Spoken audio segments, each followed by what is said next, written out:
Yo.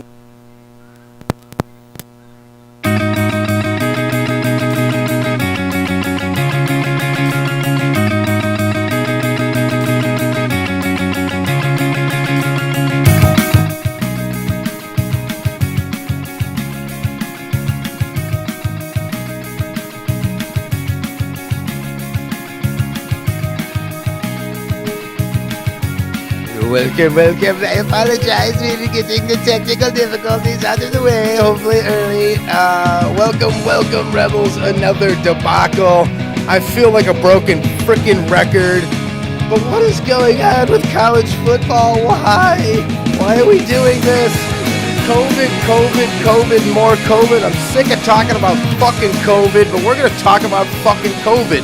Why? Because we're obviously still in COVID protocol. You'll see here in a minute. We'll get into it. We got Watch It With Us live NBA draft. Who's going to pick where, why, and when? Is it going to be trades? What's going down? Is someone injured and out? What's going on? We got it all for you, along with Moose's fantasy moment. Oh, yeah, I said Moose. And I pick them. So without further ado, let's do the do that we do at DSR2. I am Scrappy in via remote at Casa El de Muso. I don't even think that's a thing. But anyway, Johnny the Moose! Hey, we're back here for another edition of DSR2. Yes, I am in hidden location for remote for quarantine purposes. No, actually, I'm doing very well now. Thanks, everybody. But again, here it is. Day in November. A little chilly outside, but still a lot to talk about. We got the NBA draft happening live, so watch it with us to get to a bit of NBA trade action going on there as well. We got NFL action going on. Weekend upon us this week. Also, we've got NCAA football and possibly it changes NCAA basketball for the tournament there. March Madness may be moved to, again, the smart thing would be moving it to May, but at least they're going to basically try to maintain the bubble by going into one location in Indianapolis. So stick with us. We got lots here to talk about. And again, who is going to take number one? Are the Golden State Warriors going to trade the number 2 pick? We don't know, but we're going to follow it live here as what things happen there on there. The alien Adam Silver is up there right now, Moose, so he's going to start breaking it down. You got it on the TV there? Are you watching? You got to watch it with us. And I got I had it on the laptop, but it says whatever.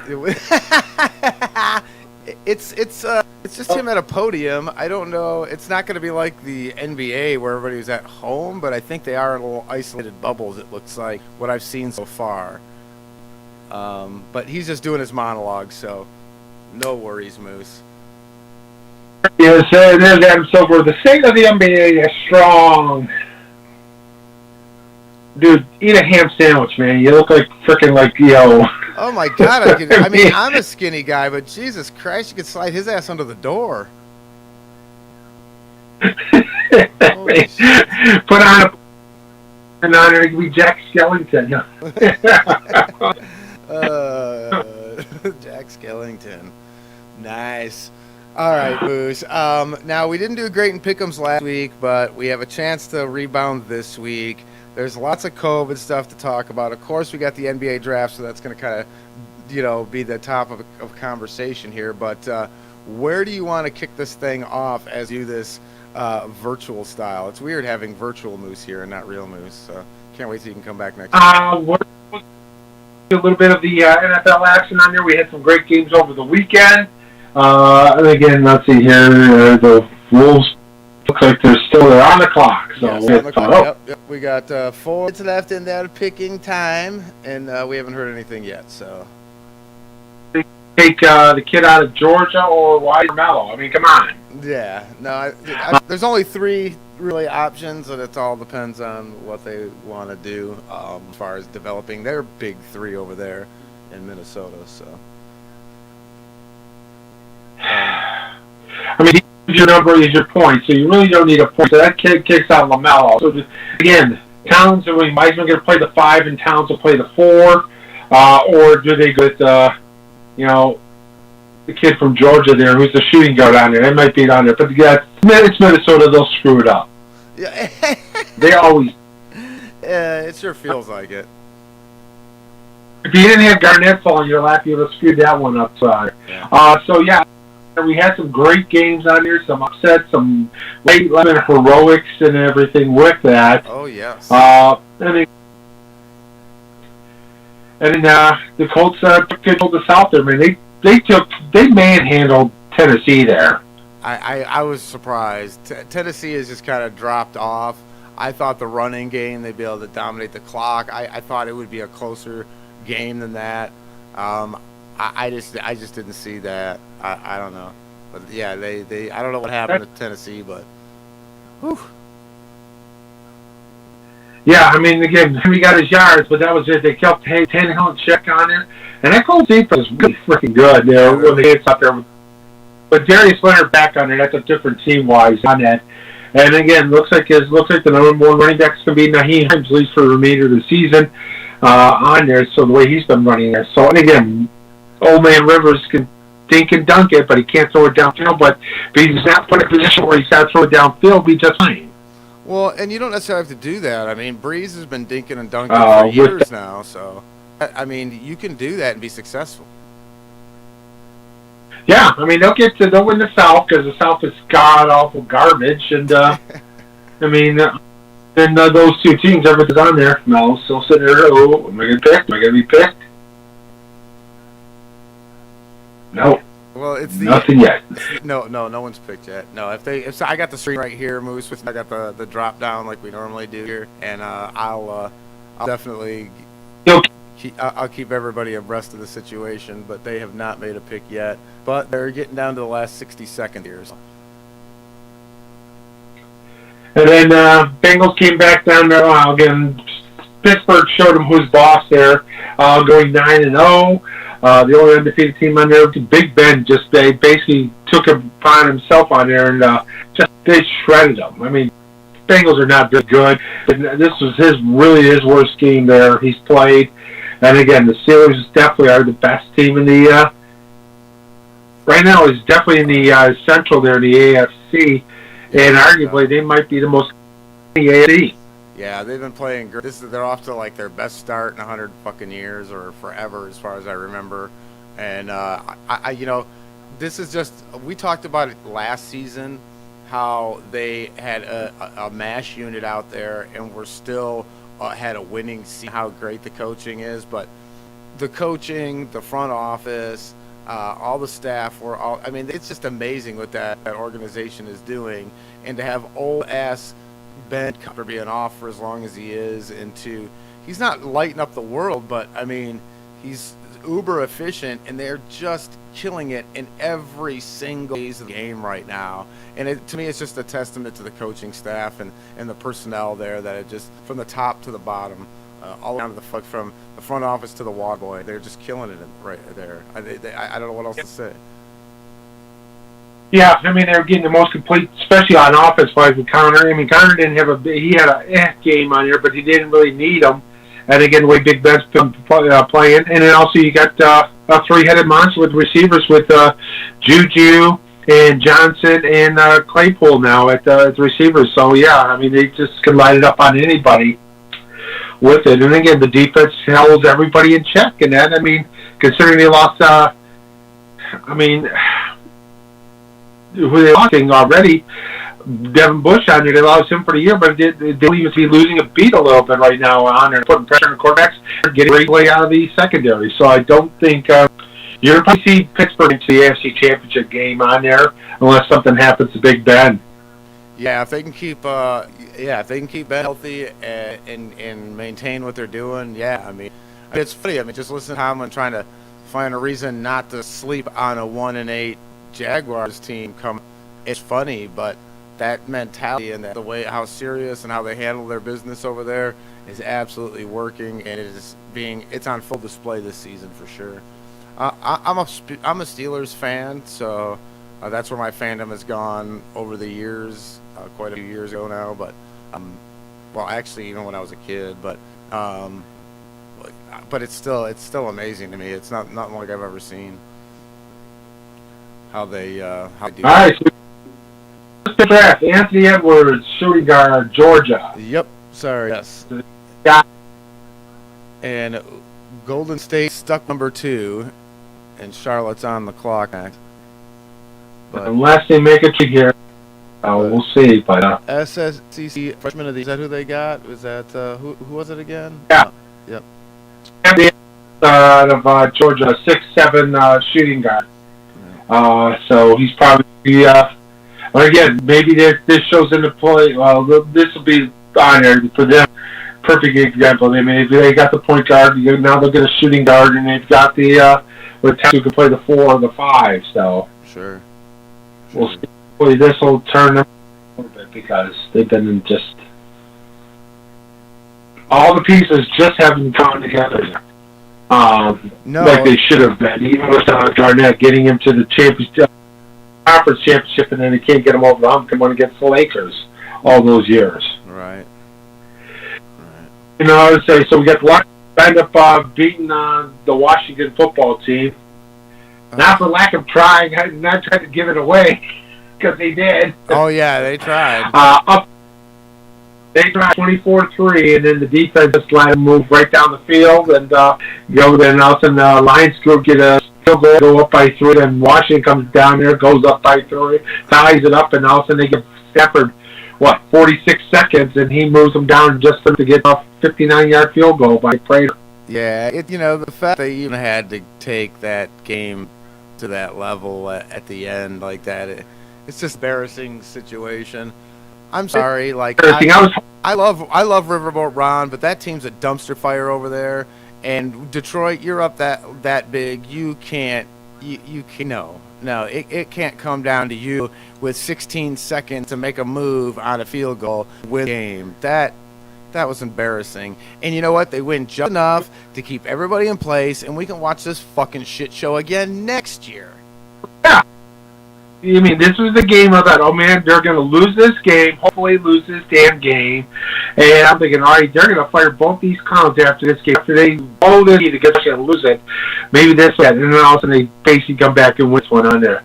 I mean, Stafford looked okay, nothing great. DeAndre Swift, again, enough of the Adrian percent, get DeAndre Swift money as you can. Right. I mean, that's the thing about that on there. But, yeah, the Redskins, I mean, the 40 team known as the Redskins on there, they're a terrible team. You lose a quarterback hasn't started again in 2 years, and he's on a special made brace so he could actually play.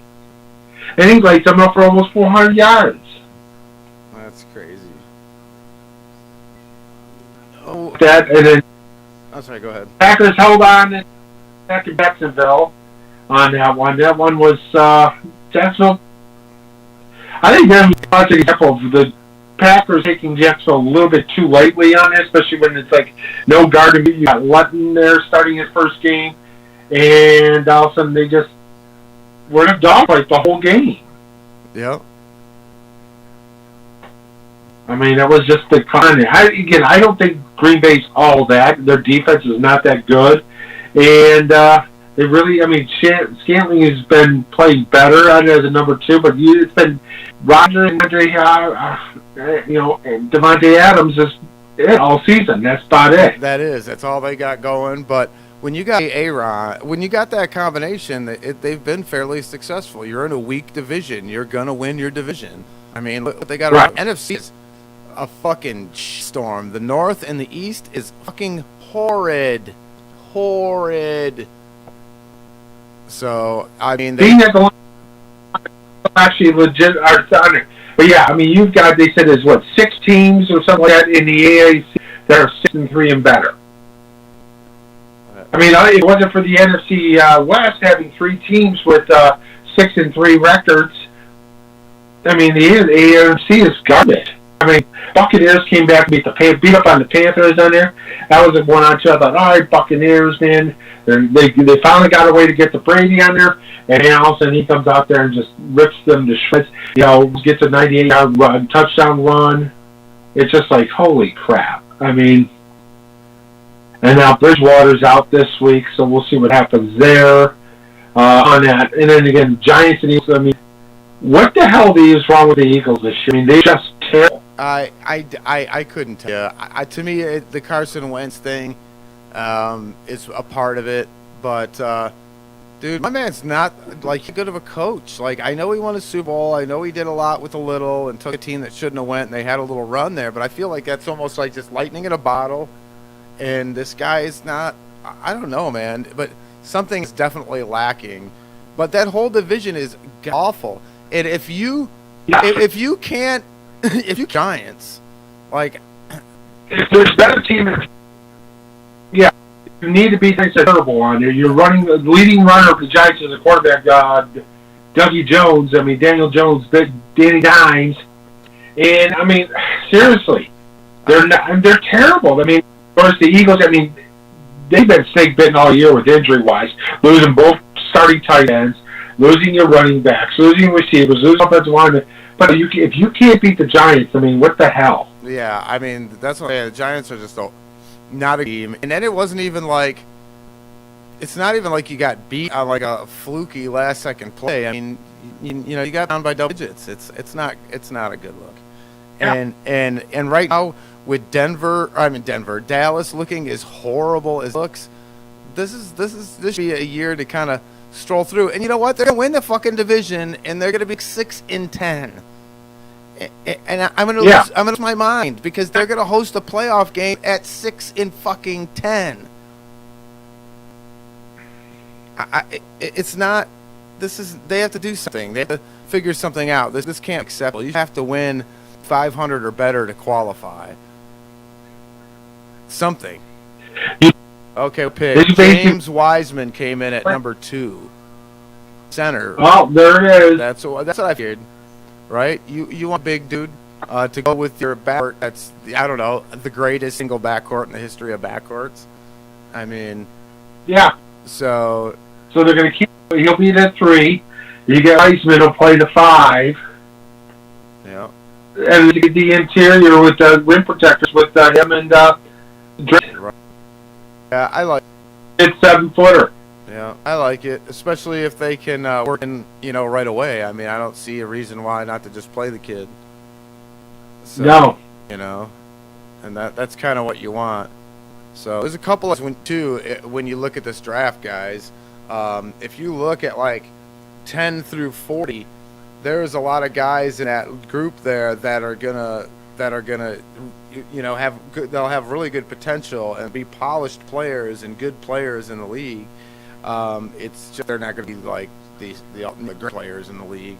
You really only have a few guys. So though top end seems a little light with only a few guys, when you get kind of in the middle and bottom of the middle of this draft, there's a lot of quality talent that's going to come out of this draft. So in 4 years, you're going to look back at this draft, I think, and go, oh yeah, there's some pretty good come this draft. Even though we're concentrating on 2 or 3 guys right now.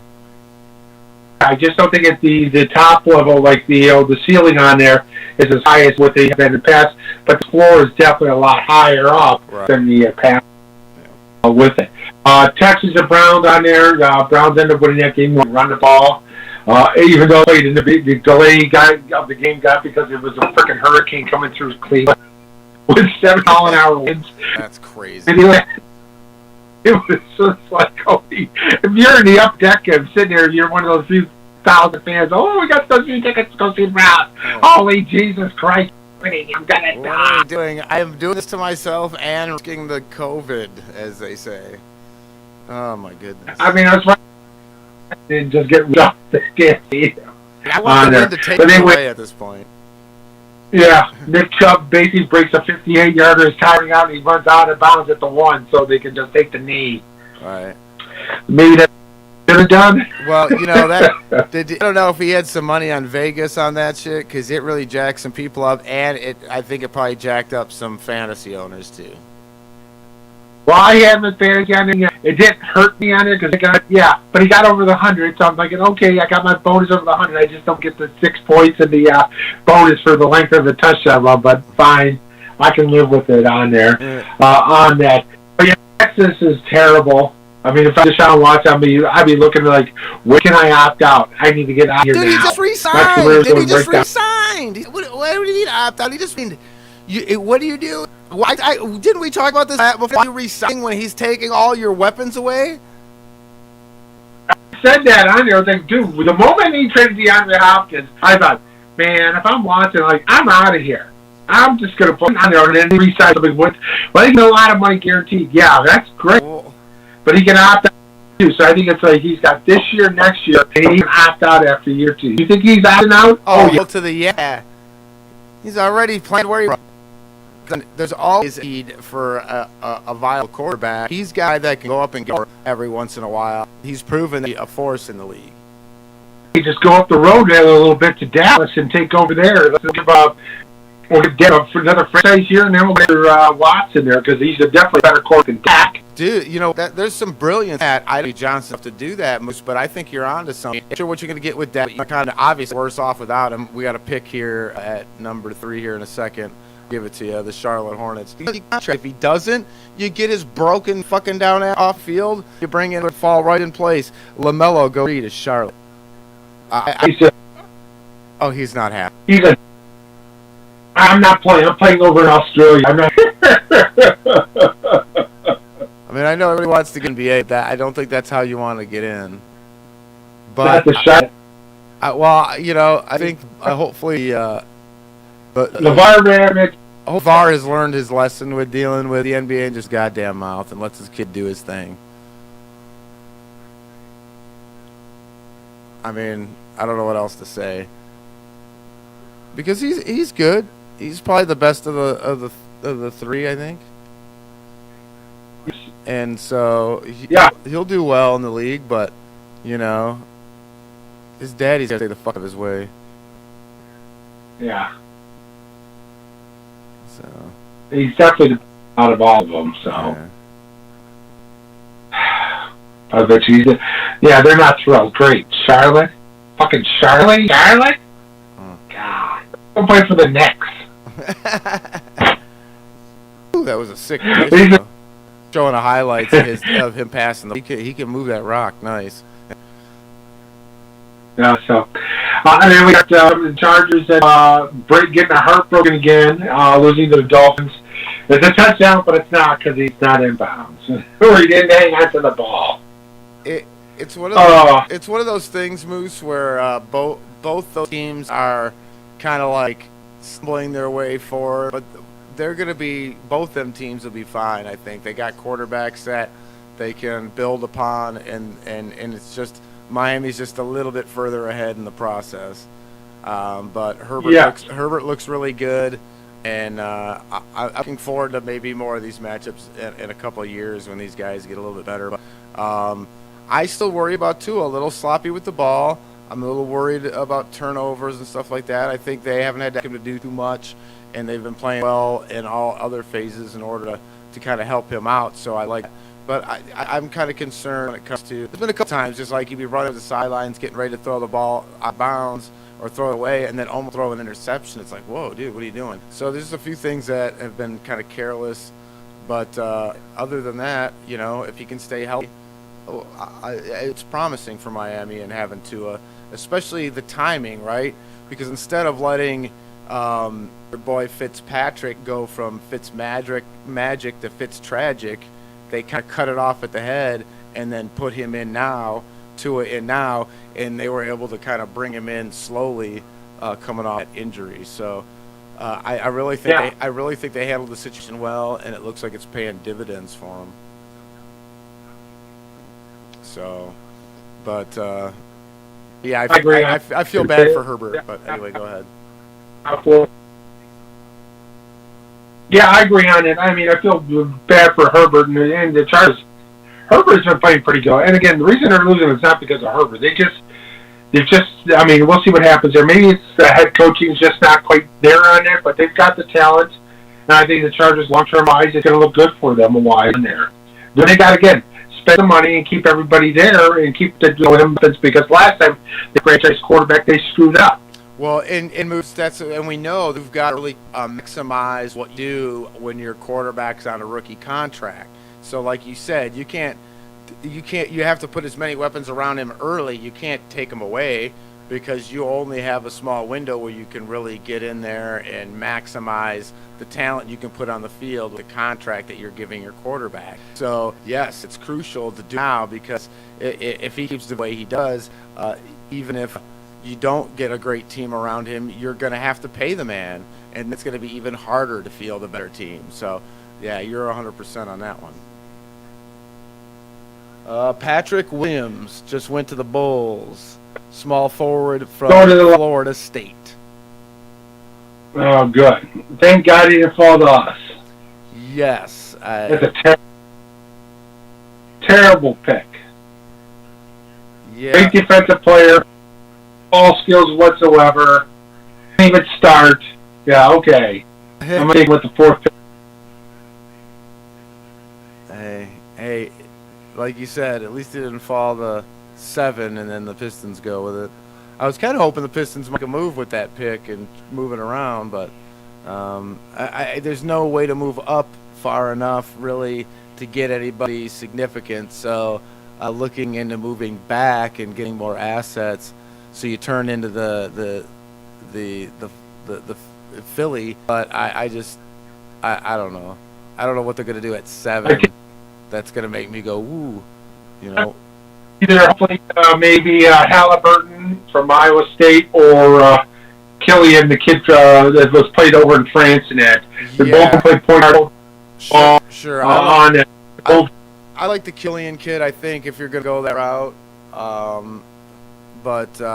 Yeah, that would probably be where I would go, but I don't know. Once again, with the European players, there's so much talent, but really getting a grip on which ones are good with limited accessibility. You know, like we don't have footage everywhere to find these guys, and so even the scout, are having issues now with COVID. So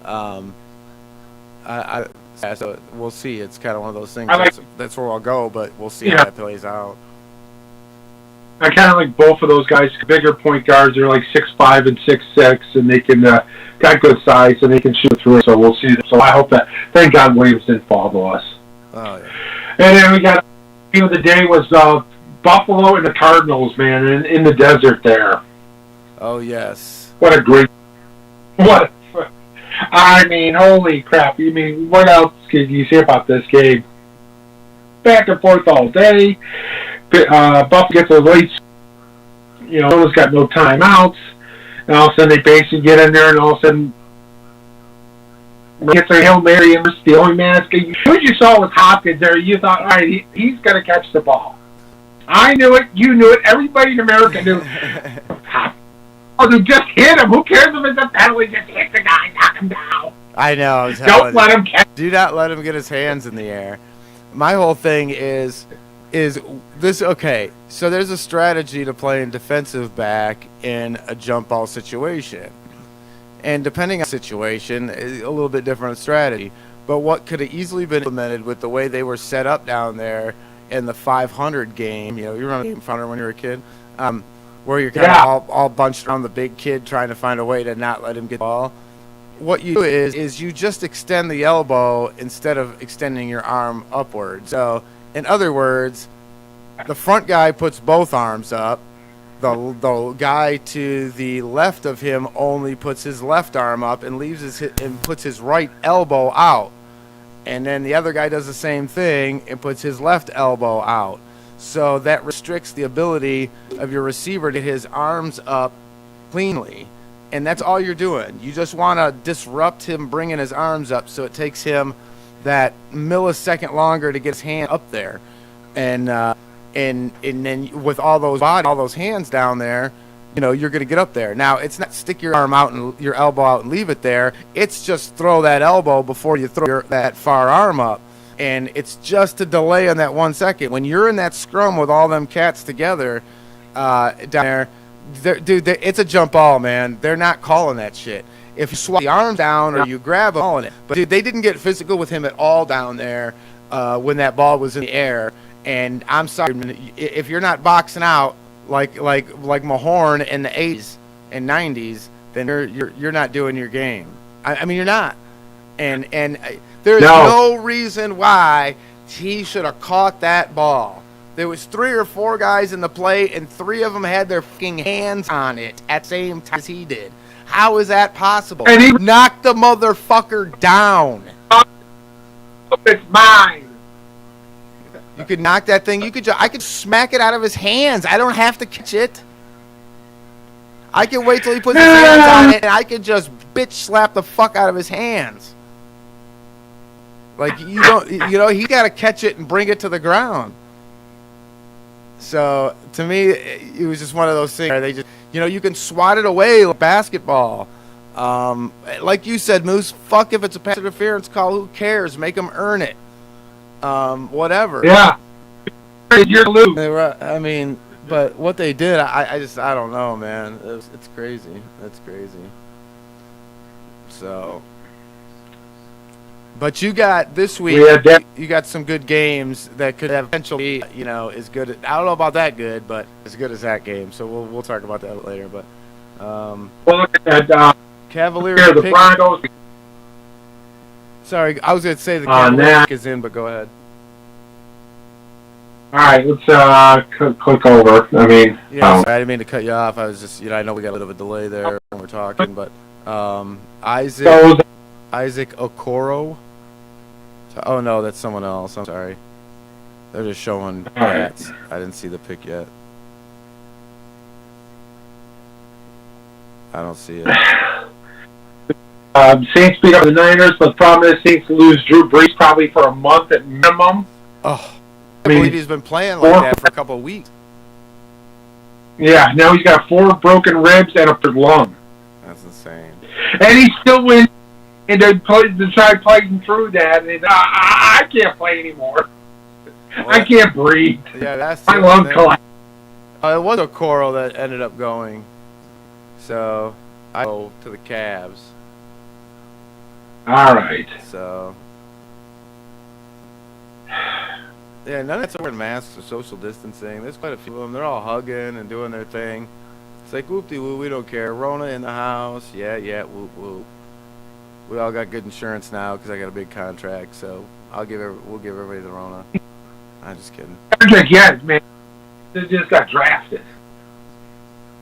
Yeah, there was at least one kid. Nope, nobody got masks. Oh, mommy's got a mask. I'm like, fuck, they ain't nobody got no masks on. They're all having parties there, and yeah. What's that? They having it. Look at all the damn TV. Jesus, that is something else. That's what I thought. I thought they were at the fucking B-dubs or something. I'm like, what the fuck?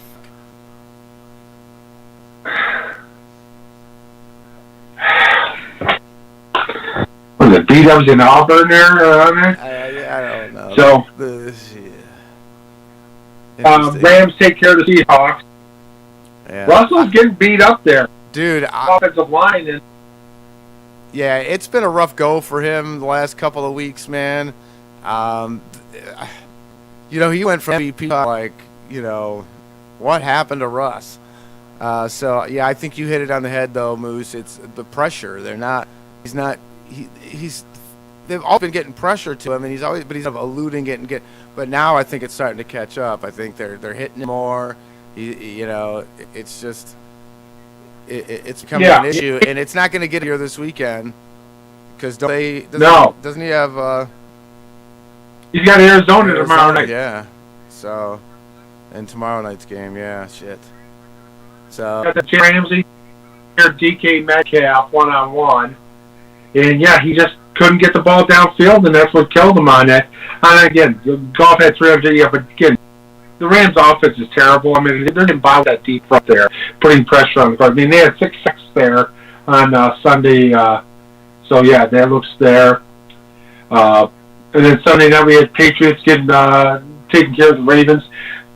Lamar Jackson's taking a step back. I mean, I thought this would be the year he takes a step up again. I can't throw the ball downfield. Well, we talked about it before. It's all about, to me, what is up with the play calling and scenarios like that, too? I mean, remember when it felt like they were gambling on him and letting him do his thing and letting him throw and letting him do this and letting him do that? I don't feel like that they're letting him do that now. Is it because he's had some rough performance? Are they seeing something? Is there an injury? What is it that they've changed kind of the way him go about his business? And do they do anything to help him? It doesn't feel like it. Not scheming, not in the game planning and anything like in that way. And they sure haven't done anything as far as getting more talent on the field. So that's a little bit of a conundrum for me. Why?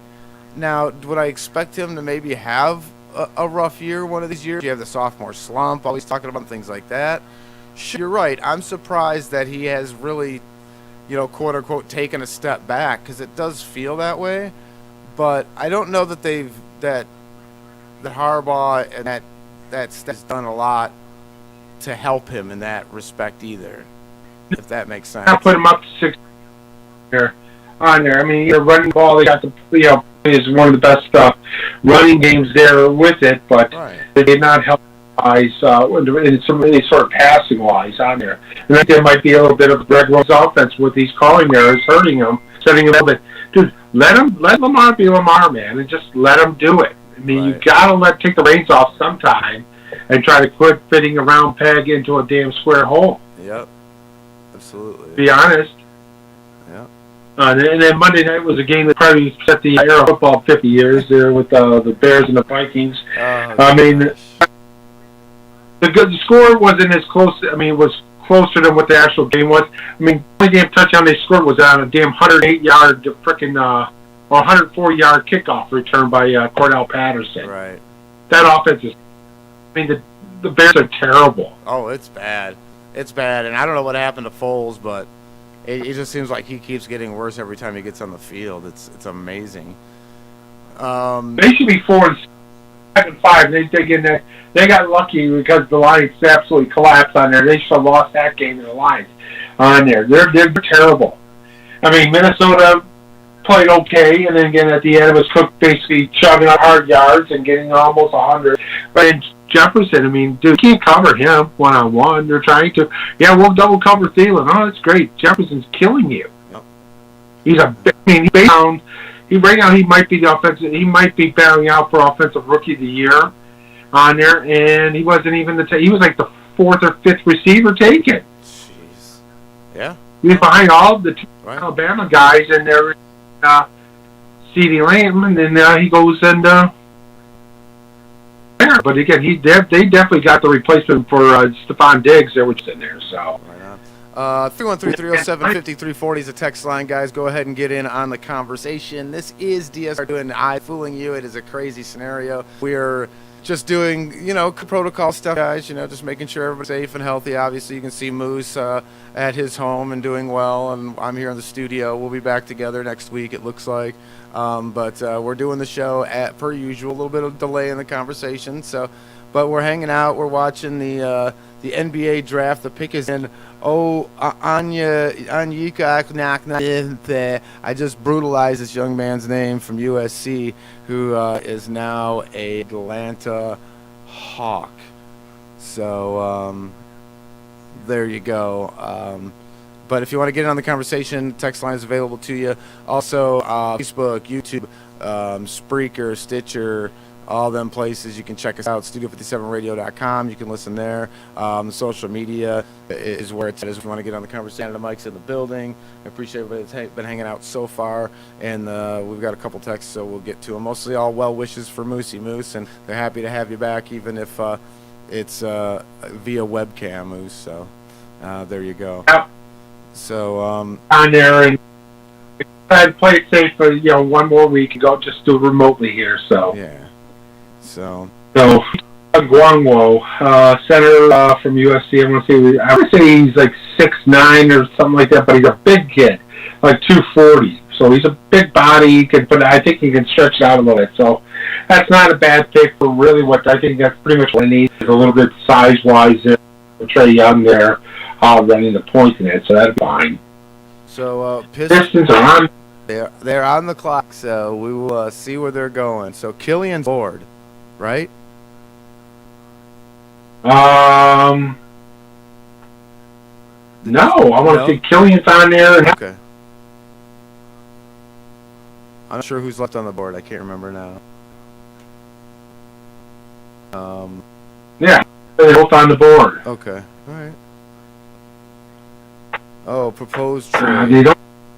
There's a proposed trade. Pistons would get Trevor Ariza and a first-round pick, 16th overall for somebody. I lost it as it went off of there. It's for a second-round pick this year and a future first-rounder. Pick is in. Pistons is in. So they're... let's see what we got here. It doesn't look like... Mom is so happy. She's crying as they interview. The Pistons. I love it. What's that? Not a trade what they did to get Ariza for an a 16th this year, but again, that future first rounder is lottery protected. So for 3 years, it's almost like the Storm trade, which was protected for like a decade. On Darko. Yeah, just for a future first round pick. Oh, interesting. So what's the end game with them? They must be just trying to get rid of salary cap or what? Yeah, I thought they were going to. Yeah, that was a salary dump on there, but Canada at the 2.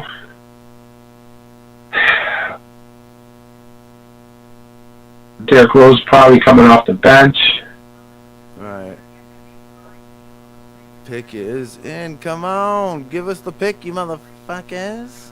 No suspense. I'm done with the suspense. Come on, you rat bastards. It says it's in, and they keep bouncing back and forth to steal, and I have no idea what's going on there. As we break down the NFL and watch the NBA draft. Okay, here it is. Jack Skellington takes with a I'm saying Killian Hayes. There we go. We got the Killian kid. Okay. I'm good with it. I'm okay with it. I mean, Halliburton is really. I wanted a point guard who can good size and shoot the 3, and both of them are 40-plus percenters from the 3-point land. Which you know what? If you're not shooting that kind of number, then you're almost obsolete in this league anymore, right? I mean. You can be shooting high 30s, low 40s from 3-point at almost every position to be useful in the NBA in today's NBA. I mean, that's the way it feels anyway. So. And also, too, I think he knows has some relationship too with the kid that we DSR2 or whatever from France as well. And then our second rounder, some big Lithuanian power forward told his team in Lithuania, I'm going to Detroit and playing for the Pistons this year, so I'm opted out. So we'll see what they can do. I mean, at least, yes, for radio purposes and entertainment purposes, Ball would have been awesome, but I think long-term wise, Killian probably might be the better pick. Well, and that's kind of my point, right? When we were talking about earlier, when you get into some of the later part of these rounds, I think you're getting more value. So even at number 7 with a Killian Hayes, I think you just get way more value than LaMelo at 3 or 2 in this case. So, but we'll see how this thing all pans out. So the Knicks are on the clock. The Knicks will screw it up. Yeah, I was about to say, it doesn't matter what they pick, it'll be a disaster, right? So yeah, and again, the game was terrible watching Monday night. I mean, it's like the only reason I watched it because again it was fantasy implications because there's no way in God's green earth would I ever. And I didn't even watch the first half. I just watched part of the second half on there. I came down there and watched it in the man cave, and I'm even then going, holy crap, this game's boring. Putting it back in that. They got everything going with the NFL. And again, the one thing we got injury-wise is Bridgewater's out this week. Drew Brees is out at least a month, maybe even he may not even come back this year. But again, that's why they got Jameis. Yeah. But, I mean, Jameis is an interception machine. He's going to have an issue with that. The only thing is the way their offense is set up, he doesn't have to throw downfield, which is where he has his biggest problem. But right, he's still a turnover. One thing too, he is a turnover. But again, he did throw 30 touchdowns, even he did 30 interceptions and 5,000 yards. And again, I think he got more of a safety valve than he ever had in Tampa because again, he can dump it off to Kamara. Well, and he never had that kind of. And I think they're going to run the offense like that. I know we never had that, in Tampa, but I think they'll run offense like that because they do that now. So keep it short and sweet. Because I think when you give him, and you're trying to get, plays to develop downfield and put him in a situation where he makes a read downfield and makes a good choice throwing it long. Yeah, he's got a cannon for an arm, but like decision making sucks. So like me, if you're going to dink and dunk and do all that, I think that's almost better suited for his abilities. If you can get him to want to chuck shit down, and throw those horrible passes. Dunk it, and then they're going to basically occasionally throw one in where he's Sanders or Smith on a fly route and just go downtown and let him narrow one out on there, because then the way he keeps everybody honest. You go, holy crap, he can still throw it downfield. Right. But I think they're going to kind of restrain him a little bit and try to keep him say, hey, dink and dunk it. But again, last year when Bridgewater came in, he won 5-0 for coming in for a game. And Bridgewater is a good quarterback. He's successful where he's at now, so that's not a surprise. I don't know if I want to put Winston in Teddy Two Gloves conversation. Teddy Two Gloves is a lot better between the ears than Yeah, and then we'll see what happens there. I know they said is Winston's had and putting extra time in, being there first, and trying to be there as early as anybody else in the game to watch film and everything with it. But it did get. Jameis's problem is in the ears. He's got all the gifts athletic-wise on there, but he's got a nickel head. Yep. That's always been his problem. Yep. He's his own worst enemy. Absolutely. Obi Toppin, Dayton goes to the Knicks, power forward. Sorry. Actually, that's a pretty good pick.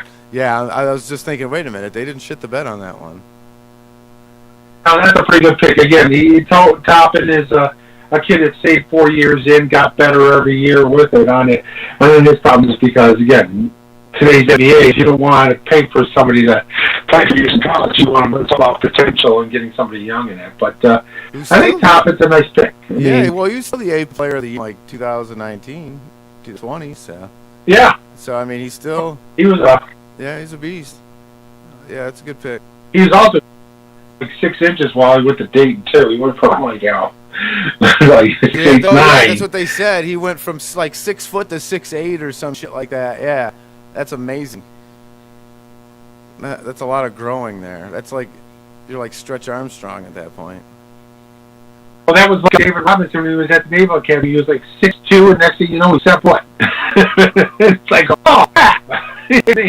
Doing some genetic experiments on that guy. No, he was a freak. Problem is like, how are we going to get him on a ship? He's damn big. Definitely not working no submarine. No. Yeah, no. That's funny. So no surprises. Everything's going on very smooth so far on there, the draft-wise on there. Yeah. Wise is we could hit through the NFL. Or we got a few minutes before we hit second, so I think maybe it's time to just take a quick break here. Sure. Come back. We've got NBA that down a little bit. Also, we've got some college football action going on here. A little hot heat under the on the seat there in Ann Arbor, and hopefully, I'm done. I'll get my viewpoint here on that. With there, and so. And again, there's clowns been whining about Ohio State and everything. But dude, just let it go. They're the best team in the country right now, and it's not even fair. Dude, just beat fucking Penn State and Wisconsin and Michigan State. Just beat everybody else in your division first. Well, they beat up Penn State. I mean, they've pretty much destroyed everybody they've played so far. And again, I think it's to be we'll talk about it because they got the answer. Michigan. Oh, Michigan can't play. Beat it. They beat Minnesota, and that's it. And that's how bad Minnesota is now. Right. We thought, that's a good win. No, they're terrible. Absolutely. All right. He's crying. He's crying because he got drafted by the Knicks. I'm going to the Knicks. Fuck. Can I stay in school for a 5th year? No. All right, we'll see you guys. We are DSR2 Studio Fit Radio. Radio, your home for underground hip-hop. Studio 57 Radio. Party people, this is the original Doc Ice, and you are definitely listening to Studio 57 Radio. And if Studio 57 Radio isn't on, then your radio ain't really on. Check that. You're listening to Studio 57 Radio, home around Rapid Harmon. Studio 57 Radio. Hey everybody, Scott here to tell you about That Radio. Hang with me as I break down the world of entertainment with great guests, interviews, awesome games with wonderful prizes. Also, we've got the biggest library of underground hip-hop of any station on the net. You mix in a little stand-up comedy and a text line so your voice can be heard, and you got a pretty good little show. But add listener-controlled programming? Yeah, you heard me. Listener-controlled programming, where you, the listener, can decide what makes it on the air, and now you've got the greatest show ever created. So join my show, your show, our show, the people, That Radio Show, each and every Tuesday, 7 p.m. Eastern Time, only here on Studio 7 Radio. Hey everybody, this is your boy Big D, here to tell you about Mark for Life Tattoos. Guys, this place is the cleanest, most laid-back studio in Metro Detroit, and the artists are notch. And if you're like me from the D, you need to stop in on Fridays for that D-Day. Old English D for only $20. Not interested in tattoos? Mark for Life does body piercings. Mark for Life is located at 22533 Van Dyke in Warren. And the guys there 7 days a week from noon to 9. So give them a call at 757-2222. That's 586-757-2222. Come Studio 57 Century and get 20% off. So what are you waiting for? Now.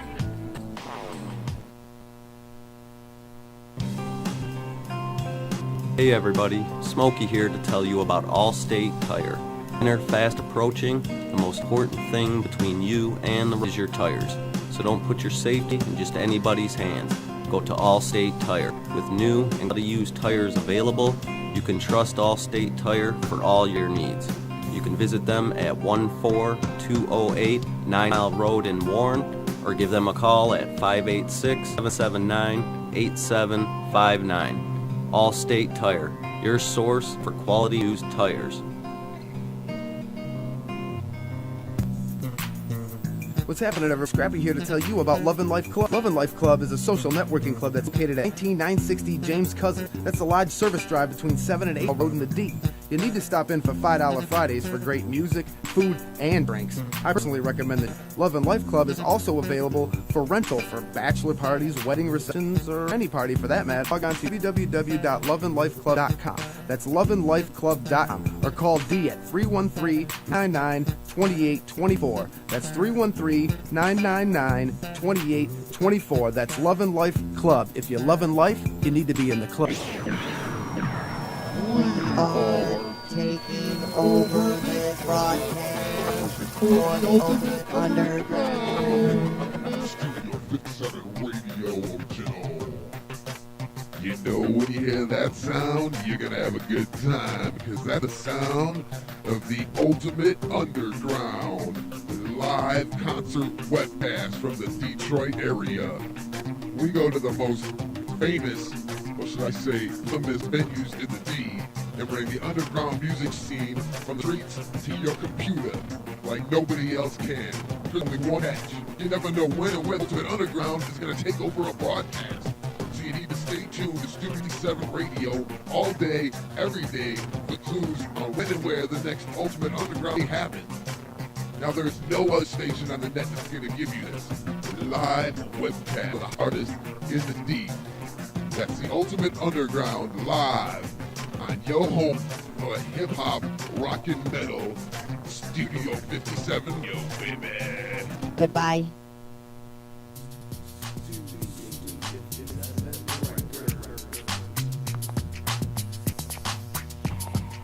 You get what you want, cause we got what you need. Studio 57, serving streets of the D. Recording, mixing, mastering, or great beats. We do what we do to keep you out on the streets. You get what you want, cause we got what you need. Studio 57, serving streets of the D.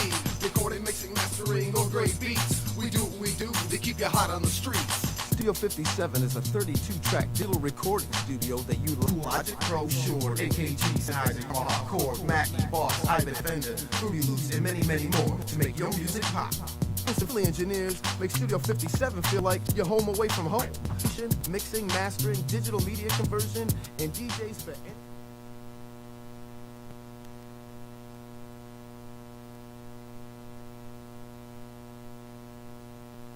entertainment needs. We have high bill pay and flexible payment schedule. Make Studio 57 the place to be. For more information, visit studio50z.com. That's www.studio57recordz.com. 586-420-3390. That's 586-420-3390. Or log on to studio57records.com. Just remember one thing, baby. You get what you want, cause we got what you need. Studio 57, serving streets of the deep. Recording, mixing, mastering on the beats. We do what we do to keep you hot on the streets. You get what you want, cause we get what you need. Studio 57, serving streets of the deep. Recording, mixing, mastering on great beats. We do what we do to keep you hot on the streets. Party people, this is the original Dice, and you are definitely listening to Studio 57 Radio. And if Studio 57 Radio isn't on, then your radio ain't really on. Check that. You're listening to Studio 57 Radio, your home for underground hip-hop, rap, and R&B. Studio 57 Radio.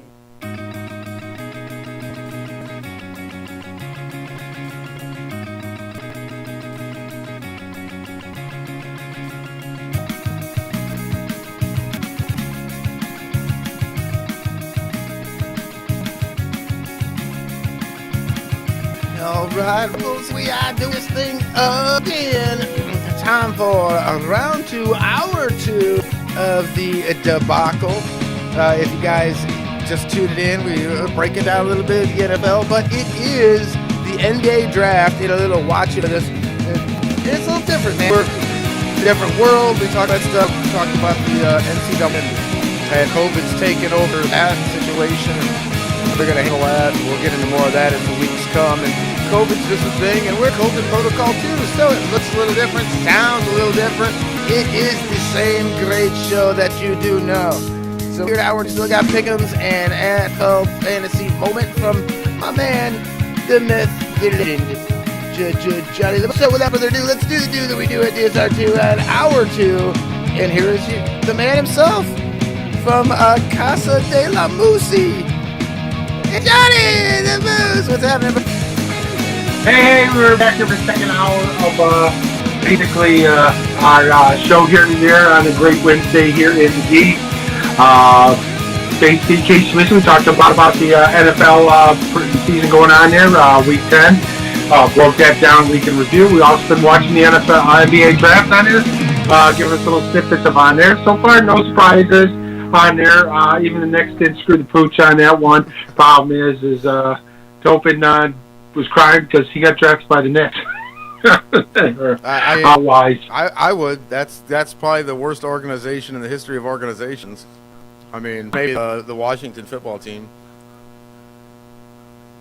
Yeah, I mean, it's on there. You see, both owners are probably the worst owners in all pro sports there. So, yeah, you can't argue on which one is worse on there. Both are just terrible.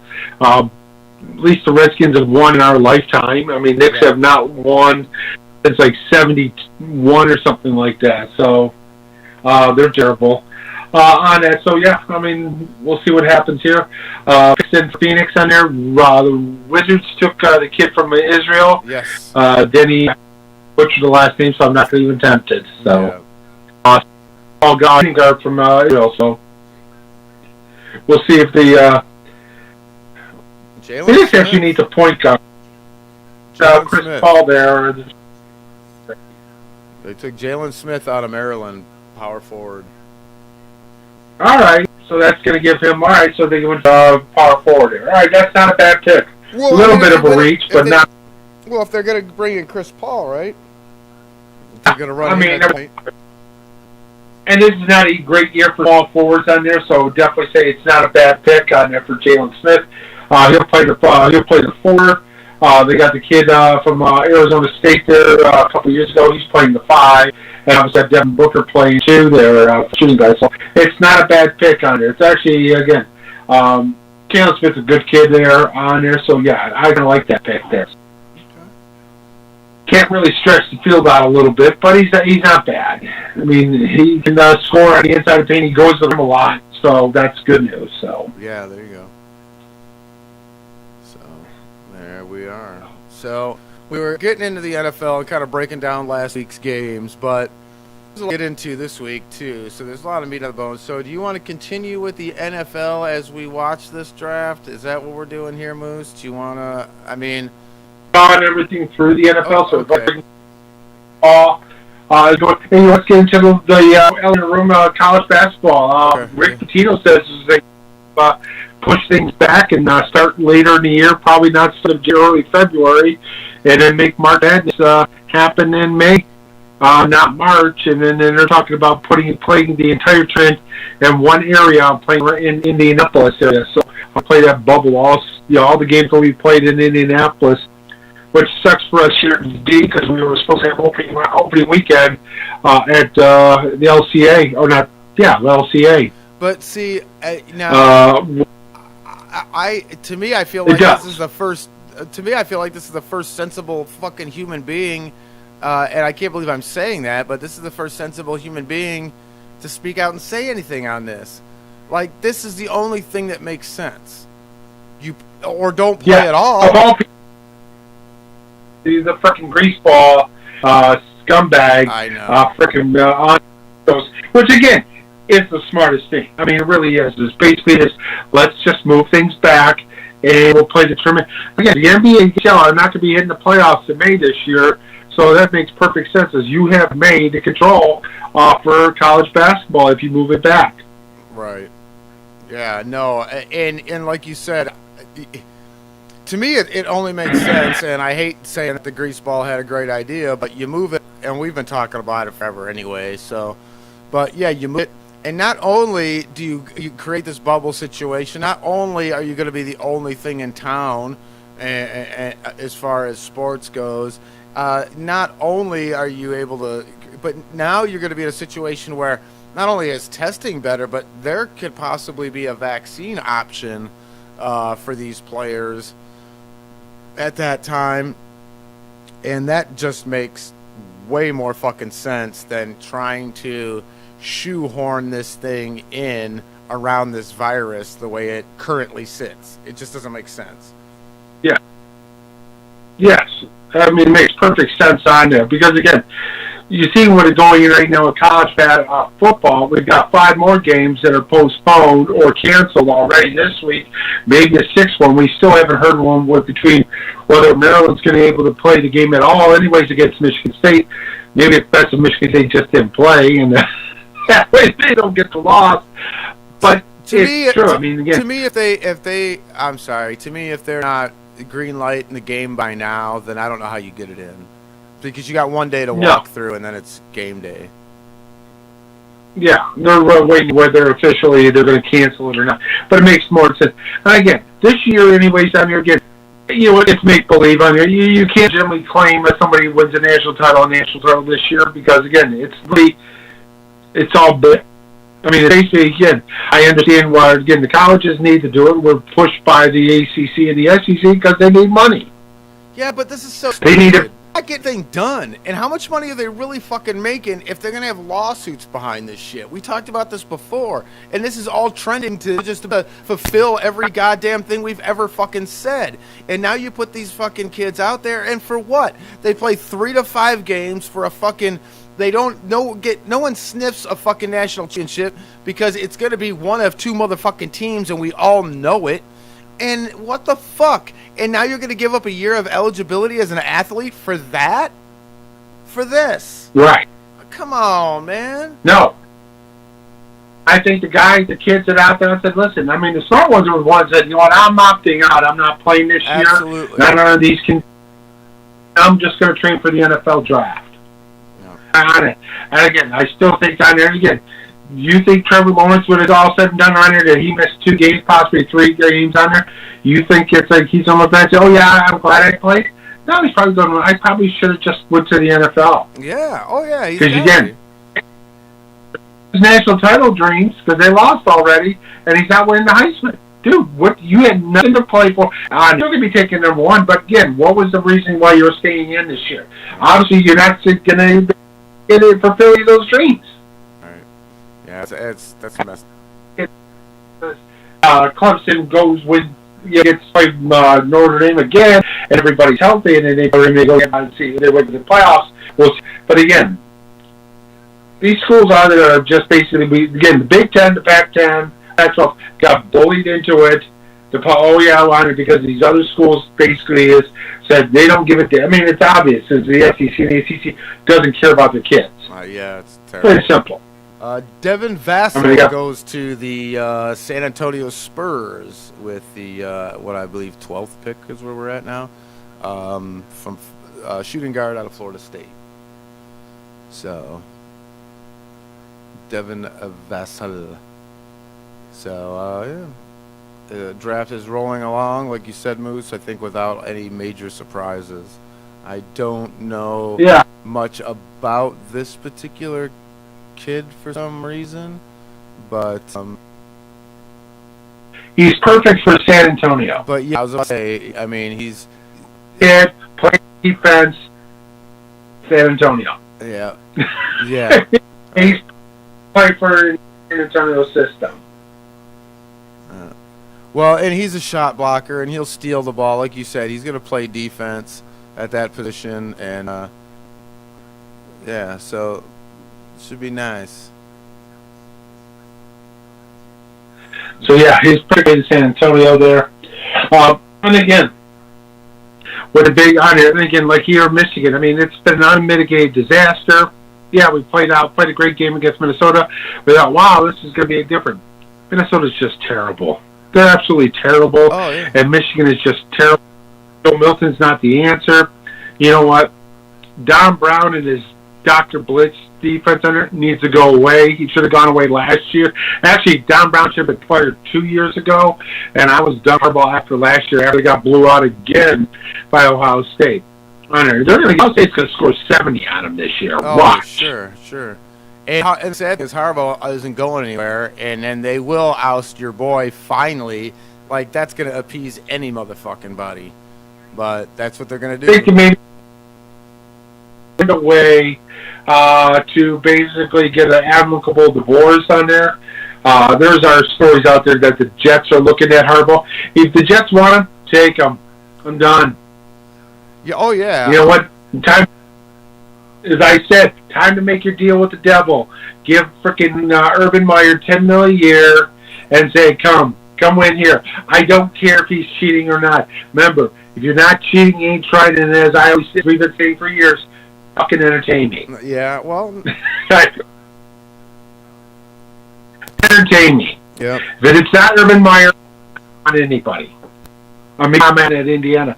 But Indiana's going to wait for a rude awakening, too. They think they've been playing great ball in it, but they're going into Ohio State. And they're not beating Ohio State. No, Ohio State's a powerhouse sentence. It doesn't matter about the Big Ten or the Pac-12 or the ACC or whatever. None of that matters. They're a powerhouse nationally. They have been for a long time. And anybody that's got to deal with them is going to have a mess on their hands. College football this year. I mean, just completing like 85% of this is ridiculous. We'll see what happens. Some clown there was Monday. He would be good coming off the bench here in Alabama. Dude, Fields is better than Mac Jones is. Mac Jones is having a nice year and a great year in it, but Justin Fields is way better than him. Justin Fields might be the best quarterback in football right now, in college football. Right. I mean, whatever the words all you want, but freaking Justin Fields, man, has been on there. And again, as they say, talent on there is availability. Yeah. So I definitely like. Well, they're one and two off the board. Those two guys.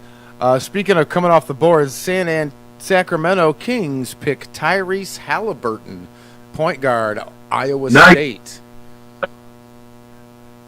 And dude won the suit of the night. Yes, that suit is fucking amazing. It's fucking amazing. Tuxedo floral pattern. Yes, with the bow tie. Didn't he have the bow tie too? I just missed it. I think he had the bow tie. That's amazing. Those guys do that though, you know. Them players, they can be flamboyant and stuff like that. So not surprised, but yes, Suit of the Night award goes to Halliburton for sure. Oh, that's funny. Nice. That's a nice pick. Yeah, I like that pick. Well, you know, they're there for like an advisor for Sacramento now is Joe Dumars. Oh, is he now? They kind of pushed Vladdy Divac out the door because he kept. Yeah. I can't believe Vladdy lasted that long. I'm sorry. I mean, he's a nice player and all, but he did a lot of fucked up shit to that fucking organization. I mean, I don't know what to say. I just feel like, and they just kept giving him chances. He was like their Wayne Fonts. Remember Wayne Fonts? He was like their Wayne Fonts. You know, he was just the lovable dumbass. He just chain smoked his office. That's all.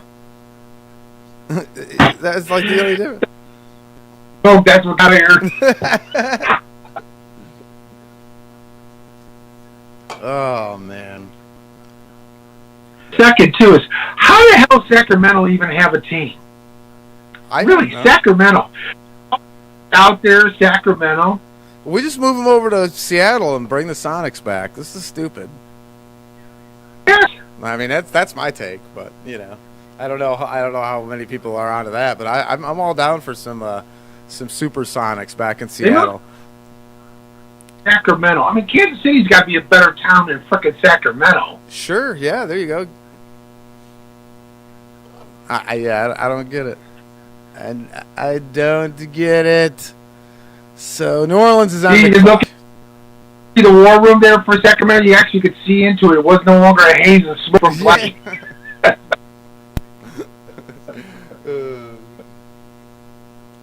Vladdy, you can't smoke through the damn mask. That's why he's not there, really.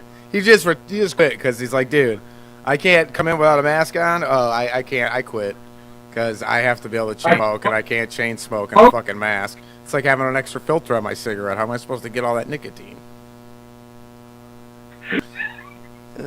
God, there's that suit. God, that suit's beautiful. It looks like something my grandma would put on the fucking kitchen table at Thanksgiving. It's fucking gorgeous. I think our curtains in our living room pretty much match that, except they're like a pattern, but ours are kind of like a tan color, whereas his was like that nice Tiffany blue. Well, they're kind of like the sheets at the nursing home, quite frankly. I don't know what to say. Or at the Holiday Inn. Did you steal the sheets from a Motel 6 and make that suit? It's fucking amazing. I love it. That's for the Motel 6. Well, they always leave the light on, so I figure we went there and got him his Motel 6 fucking suit. That thing is fucking amazing. Oh, they're making him unbutton it. Oh, yeah, look at the inside. Oh, shit. He's got the Black Lives Matter on one side. He's got the look at this guy. So there you go. Uh-oh, no, you're using your pulpit. You can't. No, you're bringing politics in. I don't like you anymore. Fucking stupid asses. I'm not going to watch. I'm not going to watch the NBA. Fucking ruining everything. God.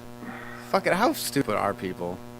People probably, I wonder how, Moose, I'm going to watch the internet between now and next week's show and see how many people are upset about his Black Lives Matter jacket.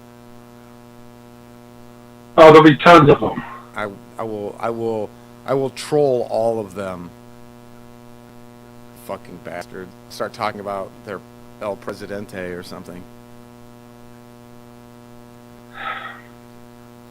Or something.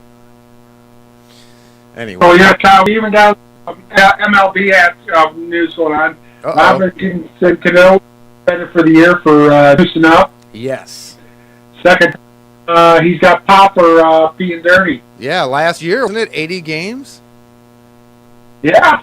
So, yeah, now he's got a $160 or $162 or whatever it is, the whole fucking thing. Does he even come back? At this point in time, dude, he's got to be like pushing 40. Right, that's what I'm saying. You can stay home, man, and we're not paying you this year either, man. You know what? You got suspended. We're not on the hook either. Yeah, I mean, now's a perfect chance. Just bye-bye, 2 in a row. 2 strikes, we're not going for a third one. Was that 2 seasons? Was that 300 games or whatever? The fuck? Yeah. The Pelicans pick is in. I don't know what it is, but it's in. Oh, here comes Jack Skellington. And with the selection. Sure. It broke the glass ceiling there with Kim Ning, Korean female, taking over the Marlins general manager. Oh, yeah, right.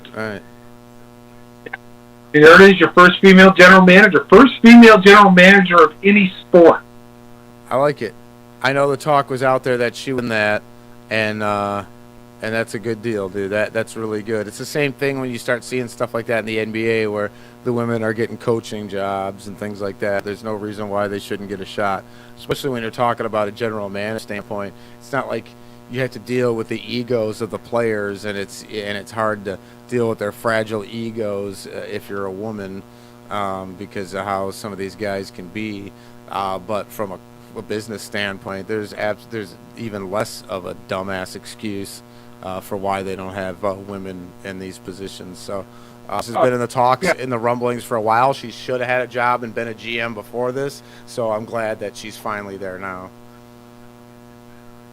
Yeah, I mean, she's been rumored for a couple other jobs over the past years, but she basically was an assistant to the Yankees and the Dodgers over the last 10 years. So, yeah, there's top of the... Yeah, I think the Marlins, I mean, of all things, the Marlins actually made a good decision there. Yeah, right. Amazing! Oh, shit. Pelicans, Kira Lewis from point guard. So there's your replacement for Drew Holiday. Yep. Yeah, no, it makes sense. I mean, from that pick makes sense, from that standpoint for sure. 2K1 on your PS5. Did you get your PS5 yet, Moose? I mean, it only cost you like your firstborn, a left leg, a right testicle, and a year's wages. Dropping $6 to $7 bills if you can find it. I'm not dropping $6 to $7 bills on anything. No, even on TV. You don't have to now. They're so fucking cheap. I know. 4K TV. $300 for a 55-inch 4K. Yeah, I seen them at the Walmart when I was gone for the weekend trying to get my woosah on. I took a bunch of my belt work up with me, and I just went up and worked out in the woods where it was nice and cool and quiet, and all you could hear were the gunshots from the hunters. And I wandered in the Walmart on the one day, and I'm like, holy Jesus, these TVs are cheap. I think they even had like 42 inches or something like that were like $1.50 or something. I'm like, no. Like, okay. Fuck. So I said we'll get an upgrade the downstairs, the man cave TV, to a 55-inch. I don't need anything bigger than that. I mean, yeah, I would love an 85-inch, but my damn room isn't that big downstairs. Well, you have to be able to stay so far away from it, Moose, if it's that big. You have to have so many feet of distance between you and the television when it's that big, Moose. I mean... You have to, for 2 to 2.5 times the length, you have to sit back for a TV. So if you got a 55-incher, you got to sit back 10 feet. Anywhere from 9 to 10 feet back. I mean, again, that's big enough. I have a 65-incher in my living room, and I can't get far from it. Right. I have a 55 upstairs, and where I'm sitting in my chair is the perfect distance. Yeah. So it's about 9 feet away. And that's perfect. I mean, it's the perfect distance where I can see it. As I said, I'm not getting no 75-incher on it. A 55's fine. I'd rather have a 55 and 2 have the repeat, so I could basically go, ooh, look what I put the 2 games on and for red zone. Moose, this is international programming, and we're discussing first world problems here. People are like, man, fuck you guys in your fucking televisions, okay?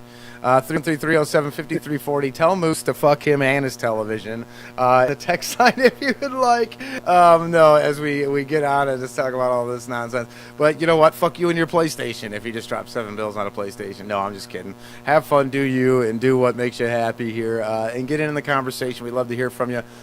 We've had the international flavor. Thanks for everybody that's been getting in, Mike and Donna and Kevin and Dave and John and everybody in the text line. I appreciate you guys. Also, we're on Spreaker, TuneIn, and Stitcher if you want to get in the conversation. We got chat rooms on Facebook and YouTube while going live on Studio57Radio.com as well. So make sure you get in on any of that. If you want to catch a rerun, replay, missed any part of it, want to jump around, you can go to the YouTube channel shortly after we're done here, and it should be uploaded and available for you to browse through at your leisure. Of course, you can download it if you'd like to do that as well. If you haven't, please tell your friends, share around, subscribe to the YouTube channel, Studio 57 Radio, across the board there, and make sure you throw us a little support, show us some love, and we will return the favor as things start getting closer and closer to normal.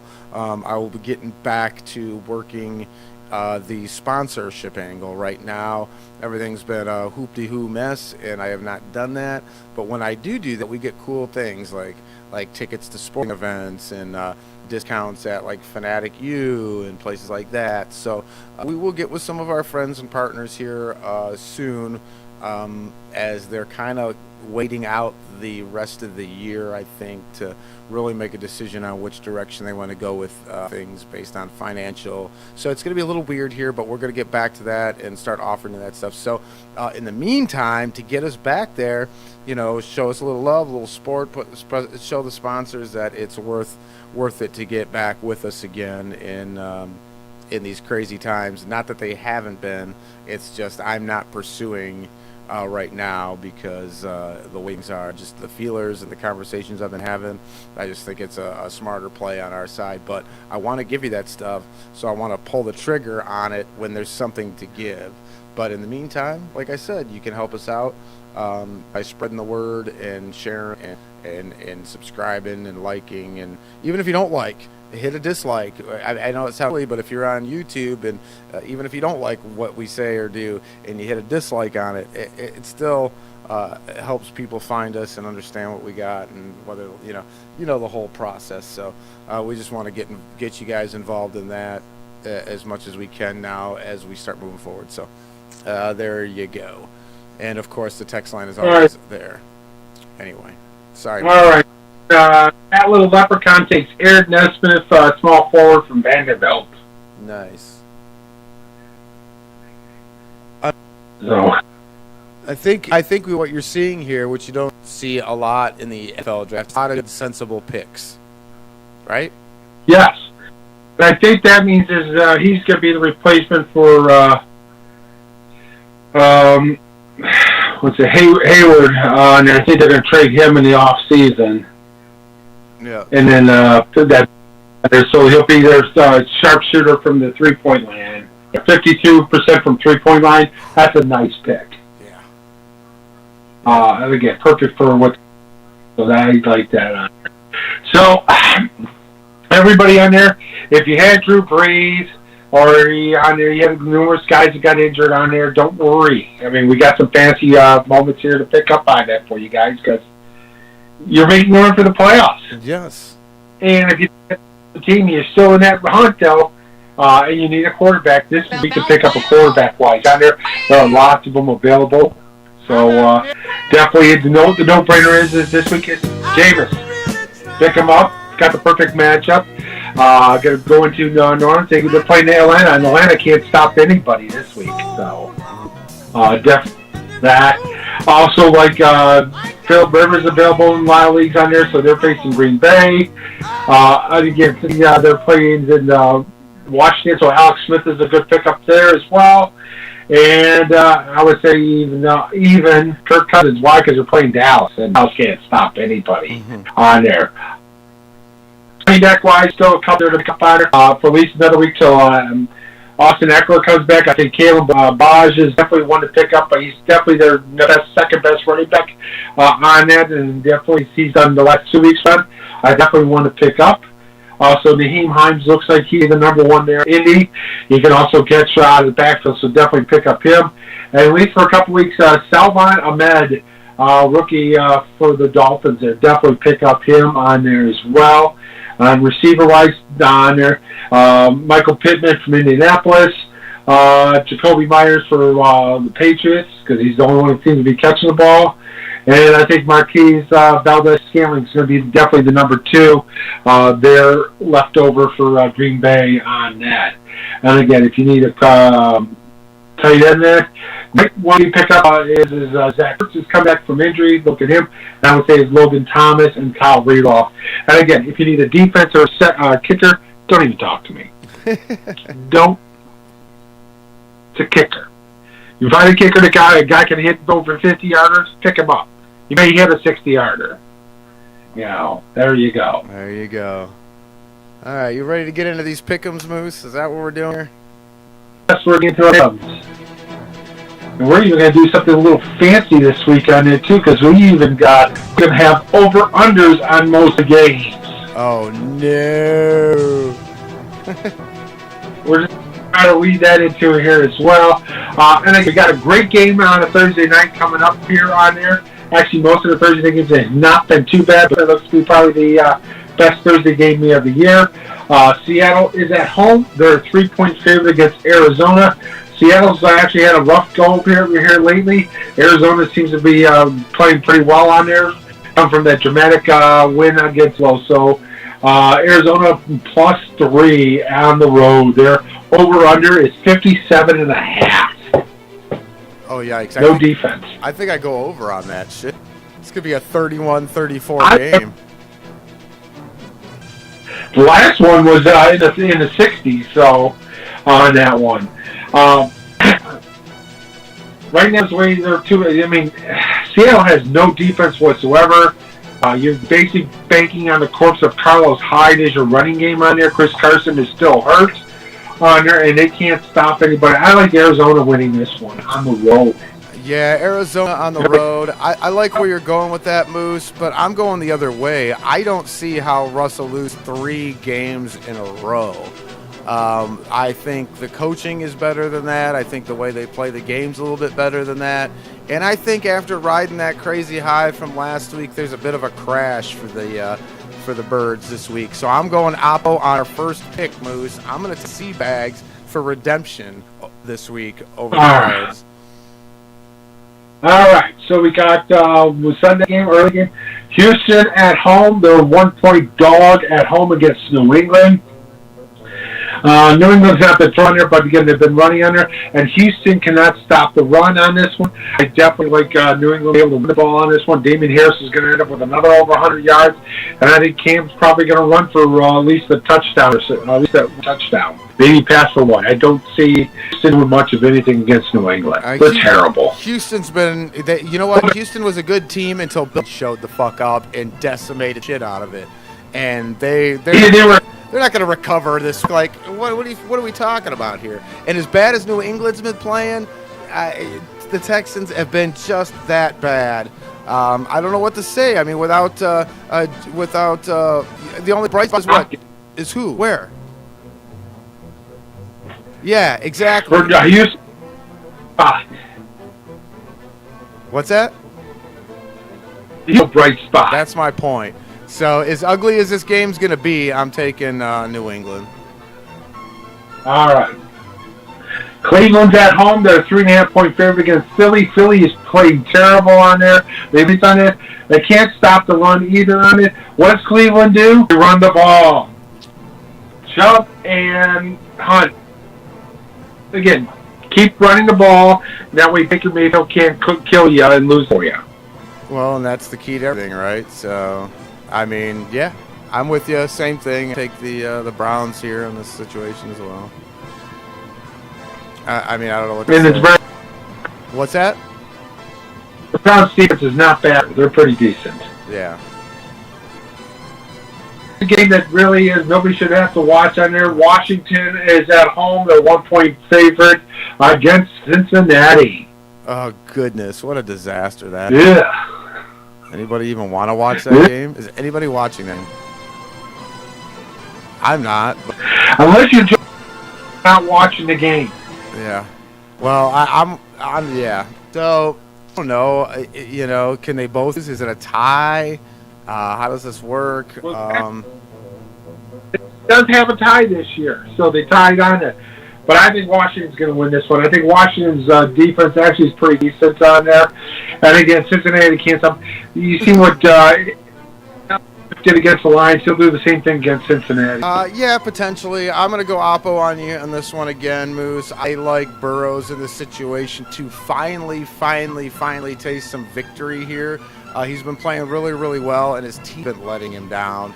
And if he can't light up Washington, then I start worry.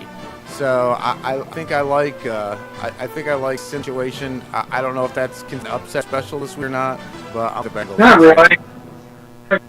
Point down there because you got only a 1-point game on it. Right. All right. So New Orleans is at home. Got Jameis starting this week instead of Brew. Drew Brees are 4.5-point favorite against Atlanta on there.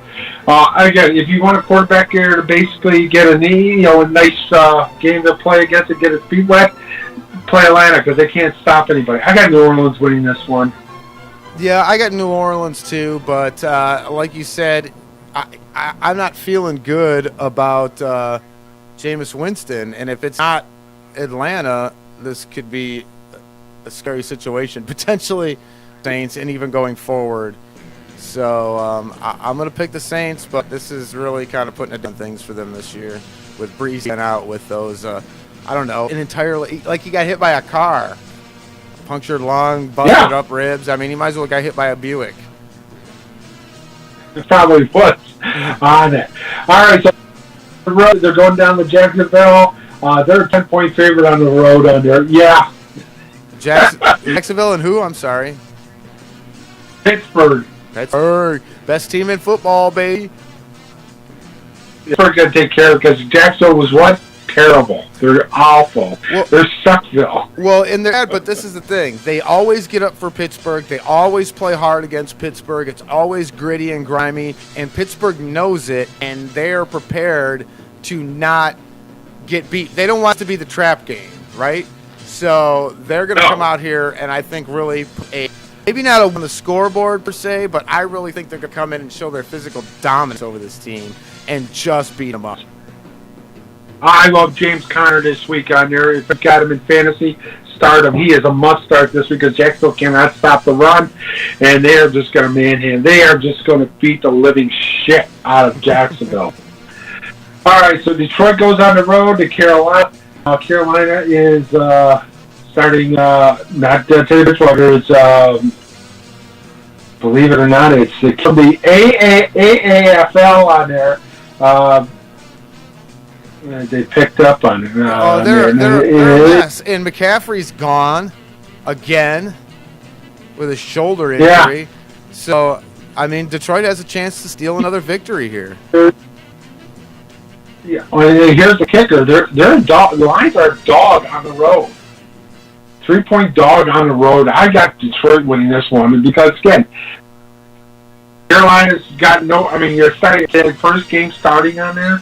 The classic example where P.J. Campbell goes off on the line because there's a lie in there.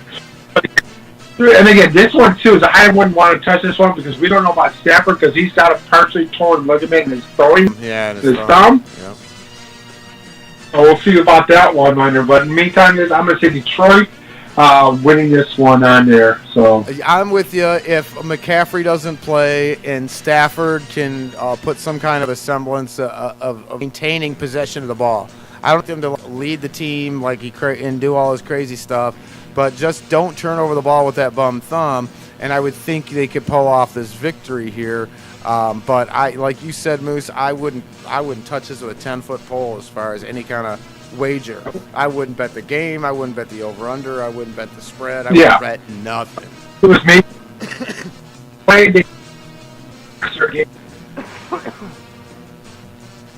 All right. Baltimore is at home. They're a 6-point favorite against Tennessee. Tennessee had a bad game the other night there. Baltimore's kind of been in a bit of a funk as well.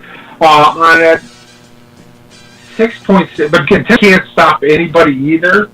No. So I'm going to have to say to run the ball. They're going to go back to running ball on here. Let Lamar be Lamar. I think they're going to pull this one off. Well, this is two teams that have kind of been on the downturn as of late, but I agree with you, Moose. From what I've seen in Tennessee, I don't see, that turnaround, that redemption there is quick. And I don't like Lamar Jackson is going to get something rolling finally, eventually here, and maybe it's this week. So I'm going to take Baltimore in this game. Let's see here. We got Chargers might finally get a win this week. I'm an 8-point favorite at home against who? The Jets. The Jets. What do you mean? Yeah, the Jets aren't very good or something? What do you mean? Get to play all right, the Chargers. No, that's a great thing. Herbert needs the confidence booster, so I'm all about it. Chargers in the well, I don't know if it'll be an ass whooping, but it should. It should be. It's a Jets. And again, Jets, they're a 3-point dog against Miami.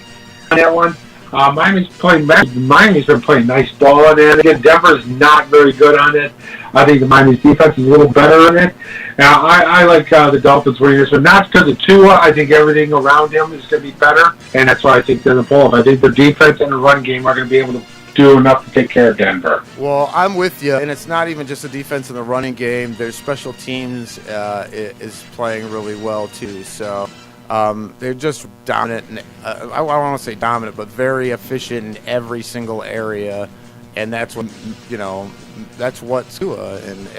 And when you look at Denver, I struggle to find anything that I'm satisfied with or I like over there. So for me, this is an easy at Miami. We got another probably easy one. Minnesota is at home. They're a 7-point favorite against Dallas. Andy Dalton might be back to Dallas, and I again definitely do not like that. No. So we've got Dallas and who? And Minnesota? Yeah. What? I can't. Can they both lose?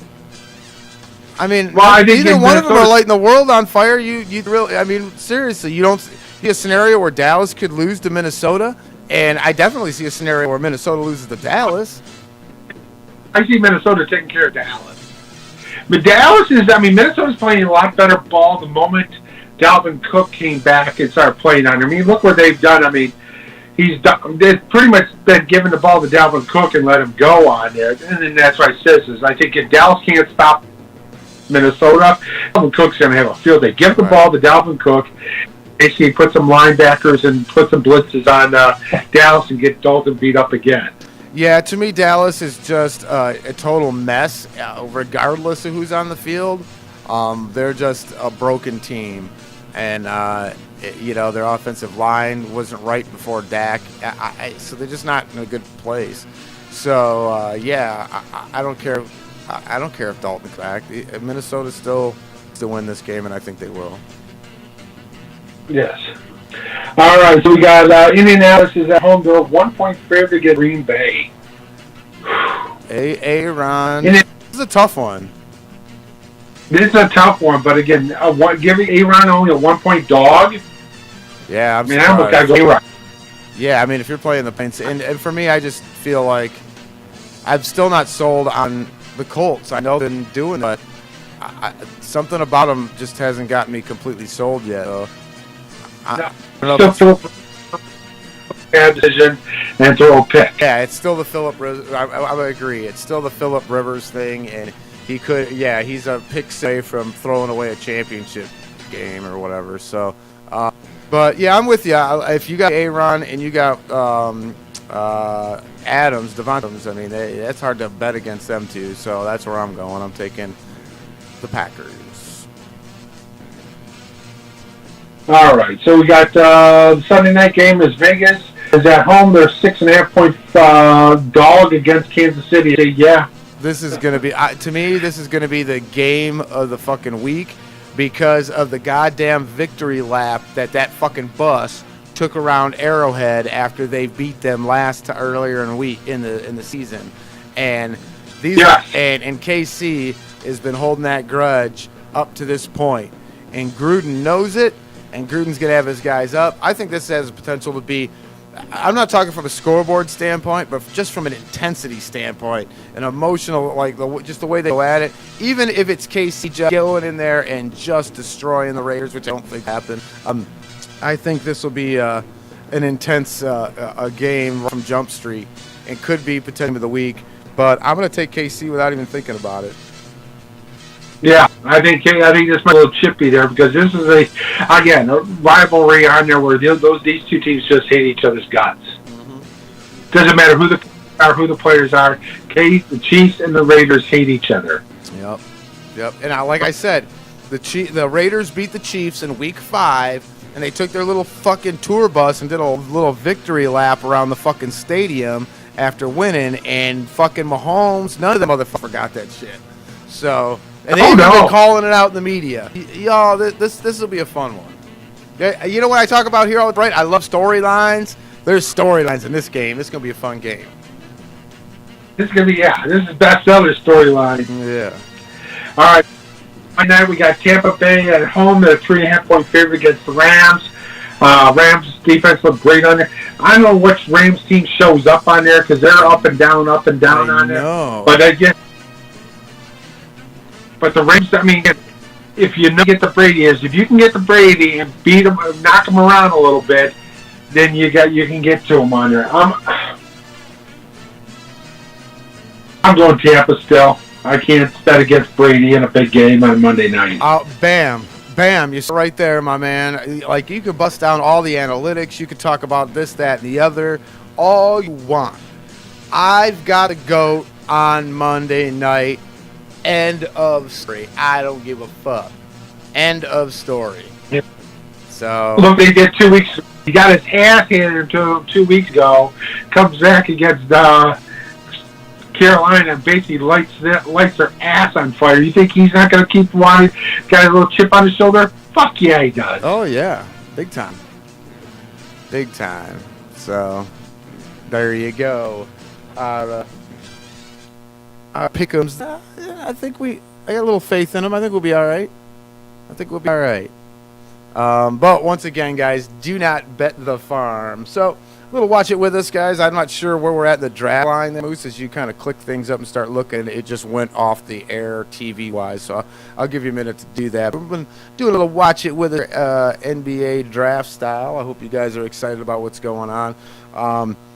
Big shout out to everybody that's been hanging out with us. We got a different look going on this week, doing the COVID protocol, just being safe, making sure everybody's good and healthy. And as you can see, Moose is doing just fine over there at his house, and I'm sitting here in the studio. We'll be back together next week as we really can kind of get into things, and you won't have this little bit of a delay. But it's been going pretty smooth otherwise. I'm happy with the Pistons pick. As far as staying at 7, I would have liked to get some assets and maybe move back a little bit, but I'm not mad at it. And I really think this draft has just been a bunch of good, sensible picks at this point. Brooklyn is on the clock. I would assume that they are going to put in their pick here in just a few seconds as we're running down to the final seconds here. So the picks we made. Anthony, point guard from North Carolina. Okay. And Minnesota took Alexiu, I can't remember, from Serbia, center. Mm-hmm. And then, Portland took Isaiah Stewart, center from Washington, which is actually going to be the Pistons pick, because Portland traded that pick to Houston, which traded it to Detroit. So we got a center there with Isaiah Stewart there. And then Dallas, with the 18th pick, take Josh Green, shooting guard, Arizona. Okay. All right. So we're just the pick is in. So is it? What was the last pick? You just gave us 18, right? So we got 19 at Brooklyn's at 19, right? Yep. Okay. So we got a 3-way trade going on here.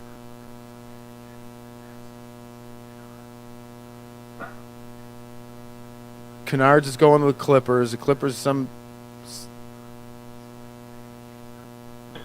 Whoa. What? What? Did you? There's all Kennard's gone from Detroit. There's been a 3-way trade here with the Nets, the Clippers, and Detroit. So that's why they have not given you your 9th pick. So Kennard goes to the Clippers. The Nets are making the pick for the Pistons right now. So the Pistons have gotten 3 picks in this draft. Let's see what we got here. Sadiq Bey. Oh, no. This kid's legit. This is a nice pick. Nah, Bey is good. He's a sleeper. This is good pick. Detroit's getting this pick. Is that what because I swear they said that the Nets were picking for the. Yeah, he's putting on a Pistons hat. That is a fucking sneaky good pick. God damn. That is a sneaky good pick. Don't sleep. This guy's a sleeper, dude. Don't sleep on this guy. This kid is good. Oh, man, I like that. What you need to look and get some update on before we break up out of here on what the Pistons hauled off already. And we've been making some nice moves here as general manager, man. Yeah, I'm pretty happy. What did we pull as far as draft moves? Can you look that up? The Pistons in draft here. And obviously 7 was Killian Hayes, point guard. Then we got Isaiah Stewart, center from Washington, and now we got Bey from could play 3 or 4 from Villanova. So who's a stretch 3 or 4. So 45% from 3. We weaseled our way into 3 picks in the top 20 in this draft. Yes, and we gave up nothing. Just Kennard, right? Kennard and a future first rounder, which is lottery protected, right, and a second rounder this for 3 top 20 picks. I fucking love it. Because you're not pulling a big star, you're not pulling number 1, 2, 3, and you're not a big free agent. So I think this is fucking brilliant. They're going to run and gun it. They're going to be a lot more explosive than they have been in past years. Yeah, you know what? I don't get uber excited about new young teams and all that stuff typically here if there's not.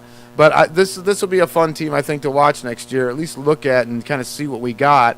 Because it's hard sometimes, right, when you go to watch a new team and you don't recognize anybody. But I think when at least it's not a bunch of old retreads and shit like that, when you got a bunch of young upcoming talent and you get 3 picks in the top 20, I think that's pretty good. Yeah. Now, can they come on? They're going more towards the wide open, more of a 3-point shooting team. Well, you have to. That's what this league is now. Yes. So I like that they're going for it. I think it'll be interesting. And I don't know, Brooklyn. What are you doing here? Are you making a trade? Are you bringing in Harden? What are you doing here? You've got a brand new coach that's never coached a day in his life, and you've got 2 of the biggest fragile egos in the NBA, and Kyrie and Durant. I mean, remember, if you say anything nasty about Durant on Twitter, he'll fucking tell his mommy, and then Kyrie Irving. I mean, Kyrie's Kyrie. I mean, give me a fucking break. What? To me, it feels like they're setting up for something else. I mean, what does Kennard do? I mean, Kennard goes to the Clippers. What's Brooklyn get out of him? Yeah, I mean, Brooklyn's trying to probably look after Harden.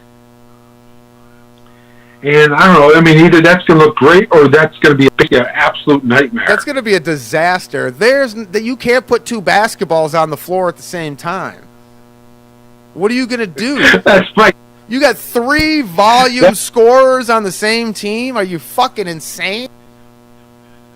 Like, it ain't going to work, man. You're not going to post up 300 shots a game. They all need 100 shots a game, and then you still have other guys on the team. Right. So I because don't know none how of them works. No. I don't know. All right.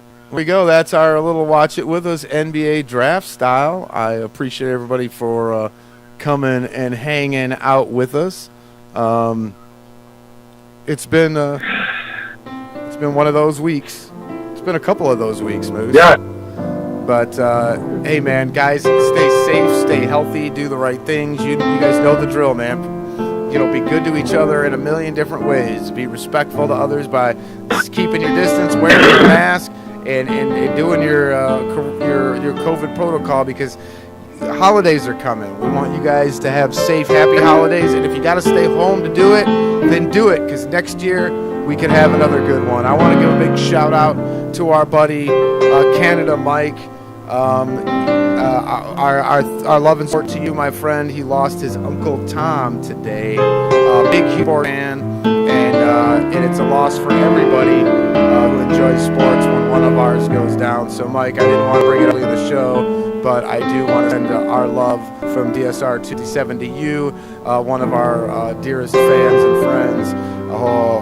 Sorry for your loss, and we're behind you 100%. And we love you guys.